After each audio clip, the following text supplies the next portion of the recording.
tricky this topic of a mid-swing is. Practice one must to know where to send his force. Hey, you! In this tutorial we're going to be covering about how and where and when to send your mid-row units. I will assume the general setup. Nobody plays mid on this side. 2 players play mid top. 2 players play bottom. This is your native lane. And you start to creep into the mid row to create that advantage. And your unsuspecting noob, or what they think pro teammates, are having fun building their shit on top. Okay, you've rolled out your mid. It's a pretty strong composition. And when to send top, when to send bottom. For the purpose of this tutorial, I will assume that everything else is identical. There is identical build here. It's exactly the same build over here. It is one build over here, and it's exactly the same build over here, with the exception that you had placed your units in the mid. Now, to make things a bit more something, to make things a bit more something, to make things a bit more efficient, I had masterfully synced these immortals to these hydras to immortals have I synced. Okay, so you can swing in the very basic things of things when you have this mixed layout or mixed unit combo on your strongest wave. Okay, so let me see, what am I doing here? Okay, you can swing bottom or top by hotkeying your units. You know, I hotkeyed mine to number 7. There's a little bit of a collision going on, and that allows one immortal to escape. The technique to be able to deal with this is covered in the syncing tutorial, not here. Okay, but basically you adjust the timing of the units that are colliding to prevent the collision. So, hotkey your units for easier mid-swing, because you're going to be busy doing other things like defending, repairing, dragging, and playing with heroes. So, this is the strongest sync, as covered in the sync tutorial. I have all my immortals joined by Hydra. So, you can just swing your mid when your mid isn't synced. Other than that, as I'm pointing out on the minimap, you kind of divide your map in half. Okay, kind of like divided your map in half, like this. And what you want to be able to do is to gauge. Okay, you want to be able to gauge. I'm sorry, I'm laughing, but what it is. You see here, this is the mid map. Okay, this is the middle of the map. And you have a strong side on your right, on the top, I'm sorry, and you have a weak side on your bottom, because most of your units are placed in the mid row. So naturally it's going to be weaker. So what you do is you pay attention to the minimap. You have your units, you have the enemy wave coming in here. Okay, what you want to do is you want to be able to take a look at the spawn time of your mid row. And when it comes down to sending units to defend your strong side, is that you can send them a little later. Okay, a little later, so that these units, preferably on the strong wave, meet the enemy units somewhere right here. You can allow the enemy units to enter this area, provided you have a pretty much balanced waves. You know, if you're hard countered, this is not going to work. if you have hard countered the enemy units, this is going to work so much better. But in general, when you have a strong lane, this lane, you can swing a little later. Okay, so you gauge. Okay, enemy is coming this way. You take, you like, it's triggered, you know, like you look at the minimap, you're like, oh, enemy wave is approaching, right? You kind of wait for it and gauge it. You know, you push this lane, you monitor the progress of the top or this lane. Okay, you look at the spawn times. Okay, my immortals are going to take 40 seconds to spawn, and then they need time to travel over here. So if the enemy wave is here, definitely you want to swing top, so that by the time the enemy wave comes, your immortals are going to meet them in this general area. Okay.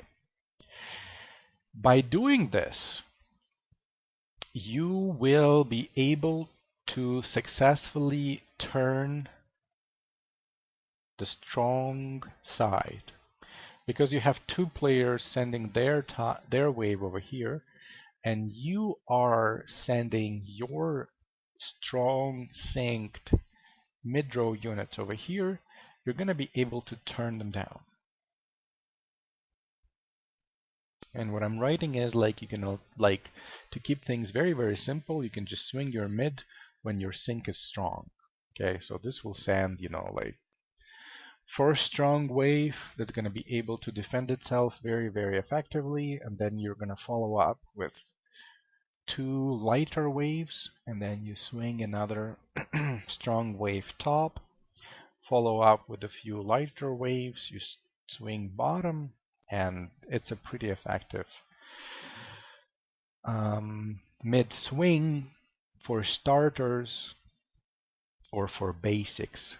Okay, if you have a homogeneous wave, meaning you have like all immortals, you know, you started out with 8 immortals, then you want to be able to meet enemy units in your strong wave somewhere over here with your mid row. It's going to turn things relatively simple. On the other hand, since you are playing 2 on 2 when mid is facing bottom, and you're playing 2 on 1 when your mid is sending top, then again, divide the minimap mentally in a half, but this time position your mental trigger over here. You see the enemy wave over here, and you're like, okay, right? So these guys have just spawned, and let's say, for the sake of argument,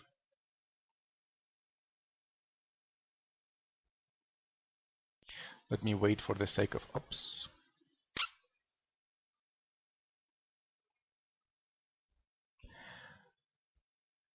Let me catch that time when the wave is actually pointing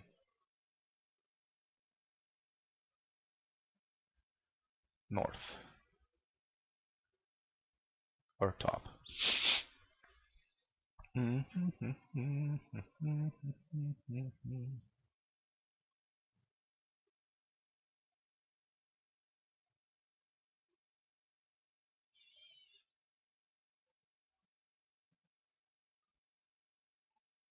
Okay, so let's say there are no units here. There's an enemy wave that had turned your wave, and now it's going to march towards your area of the map. So you go, okay, the enemy wave, let's say these guys are facing your way. The enemy wave is here. You look at that and you go, okay, if I turn my mid bottom, will it be able to meet enemy wave when it's here? What you want to be able to do, okay, is to time your mid-row so that these guys are going to meet these guys, the enemy wave, somewhere around this area, preferably when your immortals have the height advantage, which may or may not happen, but when it comes to defending your quote-unquote weak lane, you want to be able to make sure that your mid-row units start fighting the enemy wave when it is right here. Okay, so that at least you're going to send 2 mid-row waves to fight the enemy units. So what's going to happen is that the enemy's weak lane or weak wave is going to come at you, accelerating with its speed. And then just as it's about to enter this area, it's going to be faced with the first mid-row units. They are going to soften up the enemy wave, and it's going to progress. By the time the enemy wave deals with the first wave, your second wave is going to come down, and you're going to be able to successfully defend without cannons. Okay, then you keep sending bottom, you bulk up your wave, and you push bottom. As you do, you monitor the progress of the enemy wave on the top. You see the enemy wave on the top, around this area. They are going to be moving forward towards you slower because they are playing a 2-on-2 game when your units are going bottom. So as they progress, you go like, oh, now I have to make a decision as to when to send my units to defend my strong lane. And you look at the timing of your units when they're going to spawn, so that as they spawn and travel, they meet the enemy generally when it's over here. Now, the reason you can get away with sending units top a little later is because this is your strong side. So you get away with this, and by sending an extra wave down your quote-unquote weak lane, you can create a heavier push this way. So ideally what you want to be able to do is to send enough units here to force defense in your weak lane, and at the same time you want to keep top and bottom unsynced, because in that scenario you will be able to turn and send units in the way that is most useful and appropriate. And this pattern of sending a little bit later to your strong lane and a little bit sooner into your weak lane is going to work for the first part of the game, like first 2 phases of the game, like for the first 20 minutes. As the game progresses, units become bulkier, units become faster, heroes come into play. Now the swing pattern is going to become different. You're going to have to adjust your swing pattern. You just look at how the waves progress. Maybe you have to micromanage your heroes at the same time. So you can't play with this late or early swings. You just pretty much swing when the waves are in the middle. Waves are in the middle, so this is when you swing your mid. Okay, when the game restarts, you adjust your swing patterns to the early game swing pattern, which is swing a little later to your stronger side, swing a little sooner to your weaker side. Okay, this is as a reference. Okay, swinging too early is covered in the mistakes kind of thing. Okay, so two sinking patterns, swing mid patterns are first. The easiest one is to swing on your strongest sink. If you have different synced units, like this is the strongest sink right over here. And the second pattern is swing later into a strong side, swing earlier into a weak side. Okay, and then if you want to have a general rule of thumb, okay, let me put it on pause. General rule of thumb, if somebody else is playing mid draw,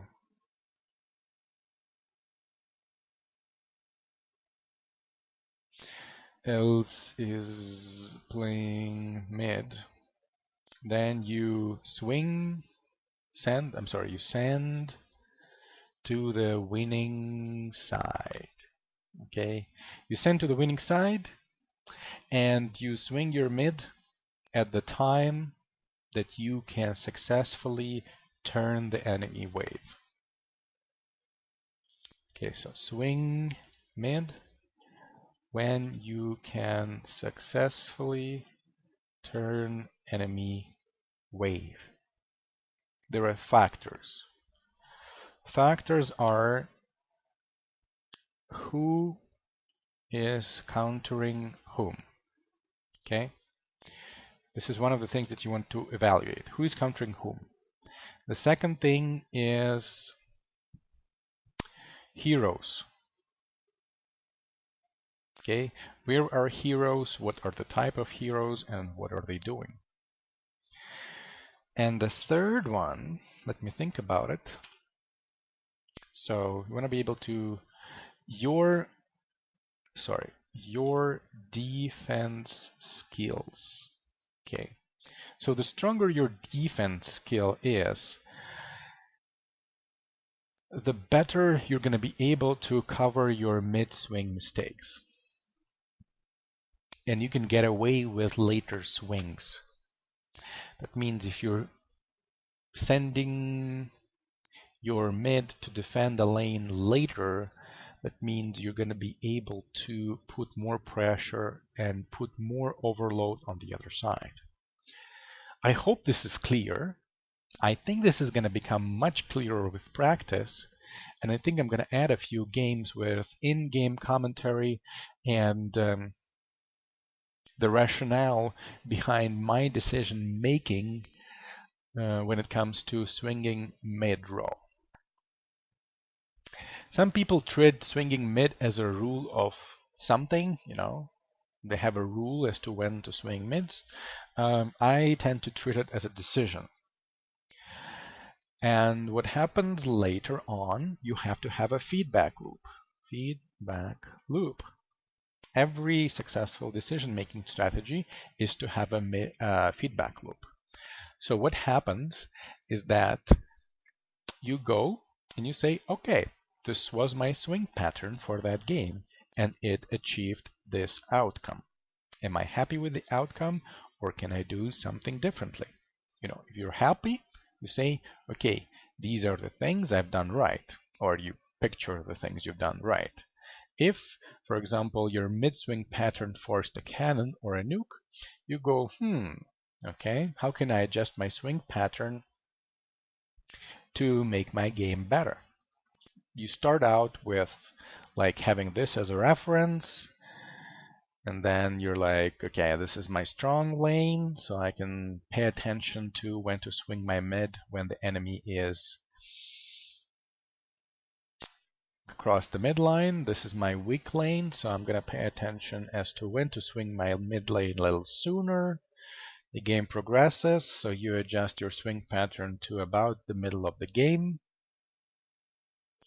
It's a new game, so you can go ahead, all right, I'm hard countering top, so I can swing even later. And I'm breaking even on the bottom, so I have to send my units a little sooner to be able to defend and turn and put pressure and whatnot. My defense game is good, so I can get away with a little later swing. Okay. This side is winning, so I'm gonna send my units here. This side is losing, so okay. Have to send a little sooner to be able to defend it. Or I can overload this side heavily and use a nuke to turn bottom once. It's not a big deal.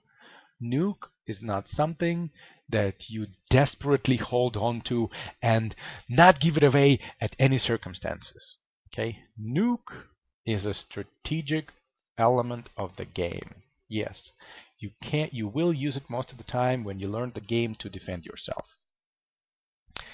Later on, you will understand how to use nukes aggressively, how to use nukes in an offensive manner. So, this covers the basics about mid-swing. The final section of this tutorial is going to be about common mistakes when people do when it comes to playing mid-draw. Looking forward to meeting with you at the final stage. Bye.